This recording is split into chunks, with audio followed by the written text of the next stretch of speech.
Bonjour à toutes et à tous, bienvenue dans ce nouveau PF décrite. La phase de groupe de Ligue des Champions est terminée, le PSG est finalement deuxième malgré sa victoire contre la Juventus. On va donc faire un tour des possibles tirages en huitième de finale pour le PSG, un tirage qui aura lieu le lundi 7 novembre à midi. Bien sûr, on sera là pour réagir au plus vite, mais avant ça, on va voir un petit peu ce qui serait une bonne nouvelle, non pour Paris ou pour ses adversaires, puisque je connais bon Arthur, l'inépuisable qui est là avec moi.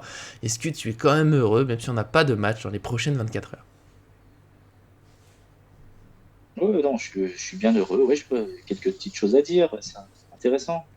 Oui, parce que vous le savez pas, on s'envoie des messages avant de démarrer, puis Arthur il me dit oui, j'ai pas forcément beaucoup à dire, puis après il m'envoie beaucoup de messages sur ce qu'il a de pas dire, donc finalement il vient pour nous dire tout ça, ça nous fera plaisir.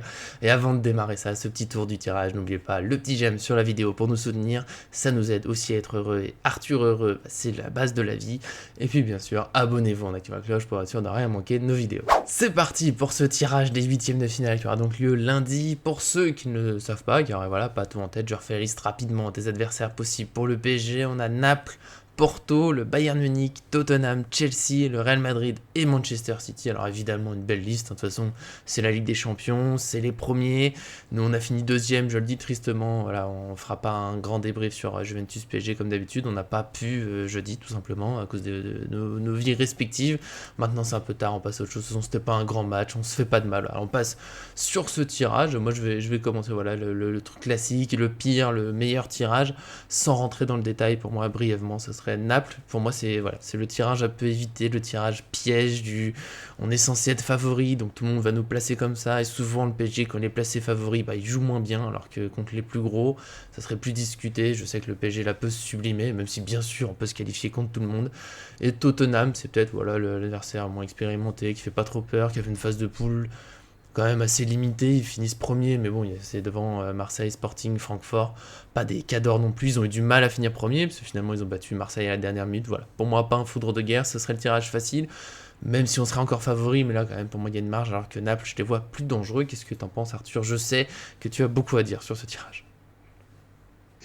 Ouais, non, bah, moi j'ai pas de favori, pas d'équipe non favorite, hein. Je m'en fiche un peu. C'est déjà dans Confiant de 4 toute mois, donc façon. pour moi c'est très très loin.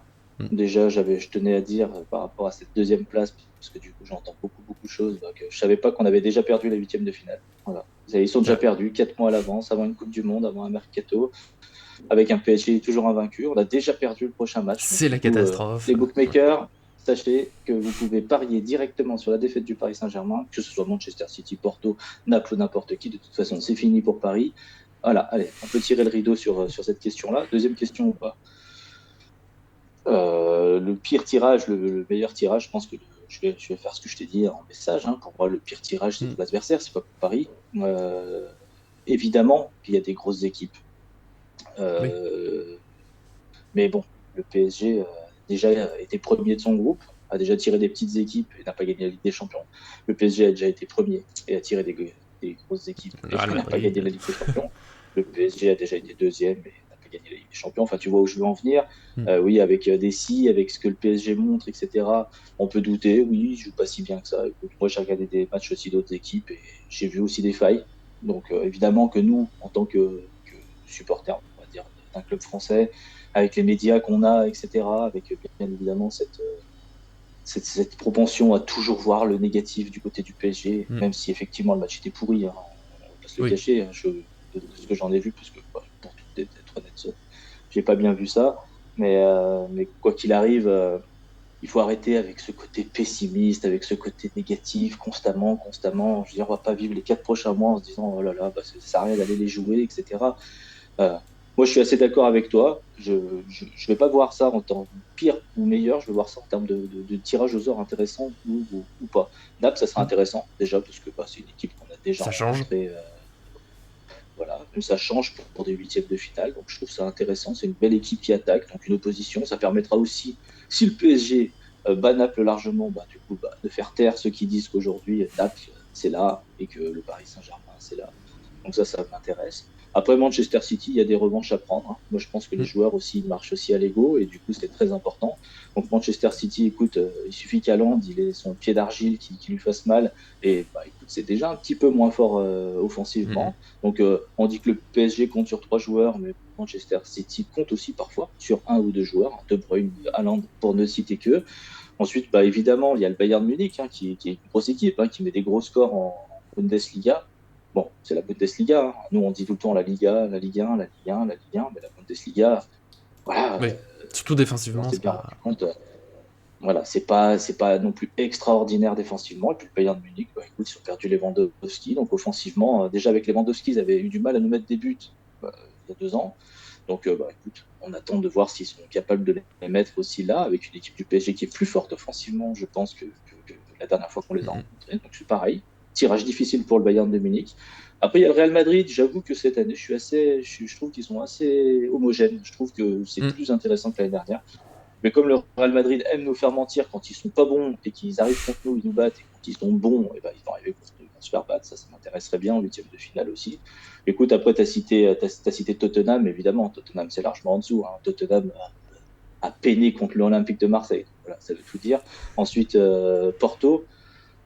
Porto, c'est aussi une équipe abordable, hein. Je veux dire, voilà, Porto, tu la mets dans le groupe du PSG, Benfica, ils sont pas là, hein. Donc c'est toujours pareil, hein. Les groupes, c'est intéressant, mais il faut voir aussi les adversaires, parce que bon, Mm. Paris a eu un adversaire intéressant. Il faut pas le dénigrer. Benfica fait une très bonne phase de poule, a Clairement. tenu tête aux équipes comme le PSG, a mis autant de buts, a été plus sérieux même encore. La preuve, ils sont passés premiers. Et du coup, je pense que Porto, voilà, il y a des équipes qui seraient peut-être pas passées dans ce groupe. D'ailleurs, je crois qu'il y a que 3 équipes qui ont plus de 14 points, hein. Donc voilà, les autres en ont moins. Ça veut dire aussi, après, on va nous dire dans un groupe facile pour le PSG, parce que la Juve était nulle, mais la Juve, ça reste quand même une équipe difficile à battre chez elle. Ça On l'a reste bien une vu. équipe qui a une expérience. Et surtout, Maccabi Haïfa, bah, écoute, à domicile, ils ont fait des très bons matchs, hein, sauf le dernier, évidemment. Mais ils ont quand même fait Forcément. des très bons matchs à domicile. Ça fait toujours un petit peu mal. Ils ont bien tenu contre Benfica, hein, 3-1 jusqu'à la 65e minute, hein. C'était le score du PSG au Mm. match contre le Maccabi Haïfa. Donc, comme quoi, voilà, avec des arrêts de jeu en plus, ça peut être aussi très intéressant aussi. Donc voilà, moi je suis assez content, peu importe le tirage au sort, je suis assez content, je suis assez optimiste. Le PSG a largement de quoi gagner. Et, je mise une petite pièce sur un Manchester City ou un Bayern, comme ça, et puis je termine sur ça. Je tiens à préciser que je suis pas fan de la phrase il faut battre les meilleurs, etc., etc. Mais maintenant qu'on est dans la configuration où on va tomber contre une équipe, on va pas dire oh non, jusqu'en février, oh non, c'est trop difficile, oh non, on va pas se plaindre de ce qui s'est Ouais. passé. Maintenant, il faut aller de l'avant. Et en allant de l'avant, bah, je miserais bien sur un petit Manchester City ou un petit Bayern. Voilà, comme tu l'as dit, parce que le PSG, bah, quand il joue contre les grosses équipes, ils sont motivés. Oui, c'est la fameuse phrase, de toute façon, faut battre des gros pour aller au bout. Alors évidemment qu'à un moment, tu rencontres une très belle équipe, au moins en finale, forcément une autre équipe qui est en finale, peu importe le nom, les joueurs. Voilà, faut le respecter s'ils sont jamais arrivés au hasard. Après, c'est clair, on va pas le cacher, qu'il y a un parcours un peu plus facile, on va dire que les tirages voilà, d'équipes moins expérimentées, avec des joueurs qui sont un peu moins parmi les meilleurs du monde. Ça aide aussi, il y a pas mal de finalistes ou vainqueurs qui ont eu des parcours comme ça, un peu plus simples. On peut jamais cracher dessus, mais là, comme tu l'as dit, bah, c'est comme ça. Le PSG est deuxième. Je reviens aussi là-dessus, tu l'as dit, il y a beaucoup qui en font un drame, un loupé, un manque d'expérience. Ils ont presque tout raté la phase de poule. Alors bien sûr qu'il y a des défauts, les buts pris sur les coups de pied arrêtés, le manque d'efficacité, hein, fallait battre Benfica, il y avait la place pour le faire. Mais d'un autre côté, on peut pas oublier il y a plusieurs premiers qui n'ont pas 14 points, et qu'il y a des deuxièmes à 14 points, il y en a, je crois même pas. Enfin, voilà. C'est une situation très particulière, ce groupe, ça joue sur un but à l'extérieur, un arrêt de jeu qui est laissé pour le Benfica, que le PSG n'a pas eu contre le Maccabi Haifa. Je veux pas faire trop sur ce détail, mais voilà, c'est des petits détails, le PSG a quand même pas été si nul que ça. C'est comme la victoire contre la Juventus. Le match, globalement, il est décevant. Paris n'a pas assez montré. Et je vois finalement très peu de personnes pour dire oui, mais le PSG, même en difficulté sur le terrain de la Juventus, voilà, qui est jamais simple à affronter, et ben, il a su gagner. C'est-à-dire que cette équipe, même quand elle est moins bien, bah, il y a une défense qui a tenu, Marquinhos qui a été très bon. Il y a Mbappé, que j'ai critiqué plusieurs fois, qui est quand même super efficace. Il met la frappe de loin, il fait une passe décisive. Il y a Nuno Mendes qui est rentré, qui a fait du bien. Voilà, c'est vrai que t'as raison, c'est dommage, c'est toujours le négatif. Voilà, le PSG était moins bon, il est deuxième, bah du coup, il a raté sa phase de poule. Non, il y a des très bonnes choses, il y a des points corrigés, et d'ici à ce qu'on joue ces huitièmes de finale, il y a 4 mois, il y a un mercato, il y a la Coupe du Monde, il y a des blessures possibles, donc bien sûr que là c'est trop tôt pour dire Paris va se qualifier, peut pas se qualifier, encore plus pour dire qu'ils peuvent pas se qualifier, parce qu'il y a un potentiel extraordinaire, et donc comme tu l'as dit, toutes ces équipes qu'on a les adversaires possibles, je pense que parmi eux, il y a personne pour se dire chouette, affrontons le PSG, ce sera un huitième de finale tranquille, on va passer. On voit aussi très peu ce point de vue, personne ne le souligne. Alors oui, pour le Paris, oui, Bayern Munich, City, c'est des très grosses équipes. Mais je suis d'accord avec toi, c'est pas du tout impossible de les battre. Ils ont aussi des défauts. City, ils n'ont pas gagné tous leurs matchs à 5-0.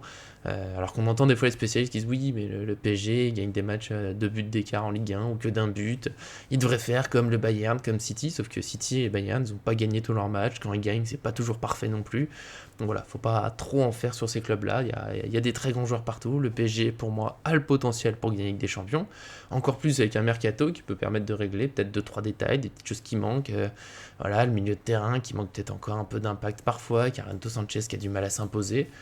Mais voilà, il y aura un très beau tirage. Naples, oui, ce que j'aimerais bien, c'est que ça change. J'ai pas super envie de tomber sur City, le Bayern ou le Real Madrid parce que j'ai l'impression de les avoir beaucoup vus dernièrement. Moi j'aime bien cette Ligue des Champions qu'on change. C'est pour ça que j'aimais bien cette phase de poule avec la Juventus, avec le Maccabi Haifa, même Benfica, ça faisait plusieurs années.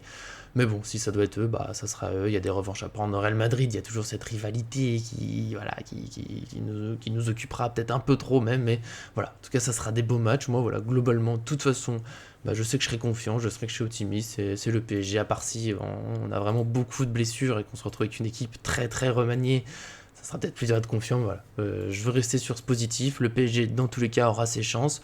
Et encore une fois, ouais, Naples, c'est dangereux, mais en même temps, il y a un petit côté, c'est sympa, c'est une équipe intense, ça jouera offensif. Ça peut être sympa. Chelsea, voilà, il y aura les retrouvailles. Thiago Silva, on nous parlera beaucoup de ça. C'est une équipe capable de tout, d'être très pénible, capable de se perdre. C'est pas, ça m'intéresse pas trop, j'avoue. Sinon, ouais, City, Bayern, bah, au moins ça fait des très beaux matchs et on aura de toute façon de chances pour nous qualifier. Ouais, bah écoute, on a oublié de citer Chelsea. J'ai cru Chelsea, entendre, j'ai c'est cru lire, hein, parce que, carrément oublié. ouais, parce que j'ai lu pas mal de trucs, les équipes favorites, enfin, les top clubs que le PSG peut rencontrer. Chelsea, bah oui. Alors ceux qui ont mis Chelsea, c'est pour au jour d'aujourd'hui, hein, parce qu'encore une fois, on se Hmm. base au mois de, Oui, au bah mois de oui. novembre. Hein. Et il se passera 4 mois, Chelsea peut redevenir bon, le PSG peut être encore meilleur aussi. Donc du coup, mais ceux qui ont mis Chelsea en favori face au PSG potentiel ou une grosse équipe que le PSG va affronter, ça se voit qu'ils n'ont pas regardé les matchs de Chelsea ces derniers temps. Ça se voit qu'ils n'ont pas du tout regardé les matchs de Chelsea ces derniers temps, qu'ils n'ont pas du tout regardé cette équipe. Et du coup, ça m'embête beaucoup d'avoir, parce qu'après ça reste sur les réseaux, on sait très bien. Hein, ah oui, Chelsea c'est aussi une grosse équipe. Non, Chelsea, on la met évidemment au jour d'aujourd'hui dans les équipes que le PSG est déjà au-dessus au jour d'aujourd'hui. Oui. Après, dans 4 mois, on verra. Et puis, du coup, bah, la petite dernière réflexion, que voilà, c'est parce que je reviens un petit peu par rapport au match, mais de ce que j'en ai vu, il y a quand même, on peut se le dire, heureusement que Neymar n'était pas là, qu'on a vu un jeu qui était un peu moins ralenti. Le jeu était plus fluide, du coup, sans lui. C'était mieux. Je me disais qu'il manquait une petite réflexion là-dessus. Oui, on le voit comme d'habitude, hein, Neymar, quand il est pas là, c'est tellement mieux pour ce Juventus PSG où je crois que c'est 15 tirs à 7 pour la Juventus qui a certes beaucoup tiré de loin, mais voilà, on l'a vu, c'est tellement mieux sans lui. Et normalement, du coup, eh ben, il sera là pour ce huitième de finale, on espère. Voilà, ça va être globalement maintenant pour les 4 prochains mois. Alors, il y a le championnat à jouer, mais jusque le huitième de finale des champions, ça va être croiser les doigts pour éviter les blessures et notamment Neymar, même s'il est nul. C'est quand même pas si mal quand il est là, quand il est sur le terrain, donc on espère qu'il sera là. On espère en tout cas, bien sûr, que le tirage, voilà, ça donnera un adversaire voilà, qui nous plaît, intéressant. Après, bien sûr, encore une fois, il y aura beaucoup de temps d'ici au match. On en a vu des tirages où sur le moment, bah, l'équipe adverse, elle est en pleine forme. Puis quand on doit les affronter, ils sont pas très bons. Puis de toute façon, le match après, il est à part, donc on perd quand même. Et puis parfois, c'était un Manchester United ou un Real Madrid qui était au bord de l'agonie, qui était donné comme une équipe facile à battre, et puis qui a gagné tous ses matchs jusqu'à affronter le PSG. Le PSG qui gagne, puis après qui perd. Enfin voilà, de toute façon, le football, voilà, il va se passer beaucoup de choses, notamment cette Coupe du Monde, le mercato. Donc nous, on a fait le tour, voilà, pour ce tirage. On reste sur un Naples qui nous intéresse, un Tottenham qu'il faudrait balayer, puis le reste, on verra. De toute façon, le PSG a ses chances, donc bien sûr, vous donnez votre avis dans les commentaires si vous pensez que, voilà, il y a absolument des équipes à éviter, que ça serait terrible, si on a des où c'est vraiment trop facile, peut-être Tottenham, ou alors si vous trouvez qu'on se méfie pas assez de Tottenham, mais vraiment pour les matchs que j'ai vus, voilà, vraiment pas impressionnant. C'est une équipe Ok, ils sont passés, mais voilà, je pense qu'il y a un peu tous les deuxièmes qui visent plutôt Tottenham quand même. Voilà, c'est mon avis. En tout cas, nous, on se retrouvera dès ce samedi pour l'équipe possible et nos pronostics pour Lorient PSG. Attention, horaire inhabituel, dimanche 13h. Donc voilà, essayez de ne pas louper la rencontre si vous n'aviez pas vu avant. Et bien sûr, abonnez-vous pour ne rien manquer de nos vidéos. Et merci à Arthur d'être venu aujourd'hui. Finalement, il n'a pas cassé la vidéo, là, simplement. Voilà, il a donné son avis, ça fait du bien, ça fait plaisir. Bon, écoute, je continuerai à le donner. Et puis d'ailleurs, j'ai une petite question. Ton tirage favori et tout de suite enchaîner avec celui que tu penses qui va tomber. Comme ça, lundi, on pourra débriefer ça aussi. Alors, celui qui me Favori, je sais. tente, mine de rien, c'est Naples. Naples, tirage favori, parce que voilà, il y aura du beau jeu à l'intensité, même si ça me fait peur. Celui qui va tomber, Bayern Munich. Voilà. Et toi? Bah, écoute, tu sais quoi? J'aurais dit Naples, mon tirage de cœur, parce que j'ai vu jouer Naples et je trouve que c'est très beau. Donc, en tout cas, ça fera un bon Hmm. match et ça m'intéresse. Même si ça sera très difficile, hein, au jour d'aujourd'hui, c'est sûr que ça sera un très beau match. Mais j'aurais dit aussi le Bayern Munich, parce que bah, j'ai vu les statistiques. Hein.